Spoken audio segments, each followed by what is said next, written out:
This video shows how to buy shares of Walmart Inc. and walk you through the essentials. Walmart Inc. is a global retail company listed on NASDAQ under the ticker WMT, and this is for educational purposes only, not financial advice. To trade, you need a broker account, and we use eToro here as an example to show the steps. After signing up, you will need to verify your account, usually with an identity document, and then add funds before buying. Use the platform search bar and type the ticker WMT to find Walmart Inc.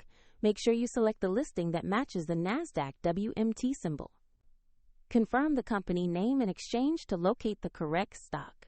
On the stock page, you will see basic company information and a price chart to view recent performance.